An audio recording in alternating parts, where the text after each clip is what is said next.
अस्सलाम वालेकुम। कैसे हैं आप लोग? उम्मीद है ठीक होंगे। Welcome to my YouTube channel और मेरा नाम है डॉक्टर मोम इशफाक। आज की जो हमारी वीडियो है वो एक मेडिसिन के ऊपर जिसका नाम है, अगर हम उसके ब्रांड नेम की बात करें तो ब्रांड नेम हमारे पास है स्टेमिटल, और अगर हम उसके जेनेरिक नेम सॉल्ट या फार्मूला की बात करें प्रोक्लोरपराजीन मिलेट के नाम से आपके पास अवेलेबल होगी। और आपने जब भी मेडिसिन को याद रखना है तो आपने उसके जेनेरिक नेम या फार्मूला या सॉल्ट को हमेशा याद रखना होता है, क्योंकि जो ब्रांड नेम होता है वो चेंज होता रहता है ब्रांड्स के हवाले साथ साथ, और कंपनी के हिसाब से ब्रांड नेम चेंज होते रहते हैं, बट सॉल्ट और फार्मूला सेम रहते हैं। तो आपने हमेशा मेडिसिन याद करने के लिए जेनेरिक नेम को ही याद करना होता है।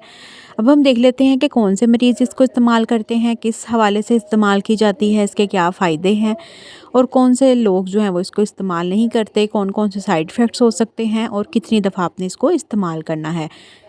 स्टार्ट करते हैं तो सबसे पहले देख लेते हैं कि ऐसे मरीज़ जिनको वॉमिटिंग बहुत ज़्यादा होती है, मतली महसूस होती है, मतलब कि मतली या नोज़िया मीन्स के वॉमिटिंग महसूस होती है बट आती नहीं है। कुछ लोगों को उल्टी महसूस होती है लेकिन उनको उल्टी आती नहीं है, मतलब आम ज़ुबान में हम कहते हैं दिल ख़राब हो रहा है। तो ऐसी कंडीशन में आप इस तरह की दवाई का इस्तेमाल कर सकते हैं, या फिर अगर आप सफ़र कर रहे हैं, आपको वॉमिटिंग का इशू है, तब भी आप ये गोली इस्तेमाल कर सकते हैं। अगर आपको दिल ख़राब हो रहा है, भारीपन महसूस हो रहा है, बार बार वॉमिटिंग फ़ील हो रही है बट आ नहीं रही, तब भी आप इस्तेमाल कर सकते हैं। या फिर आपको बहुत ज़्यादा उल्टियाँ आ रही हैं, तब भी आप ये दवाई इस्तेमाल कर सकते हैं, आपके लिए बहुत फ़ायदेमंद साबित हो सकती है।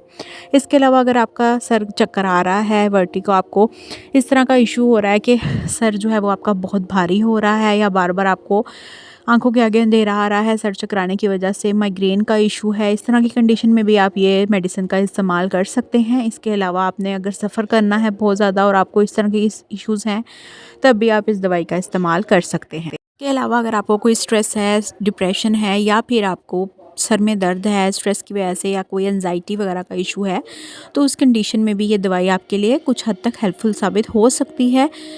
अब हम देख लेते हैं कि आपको कितनी दफ़ा इस्तेमाल करनी है, कितनी डोज़ लेनी है।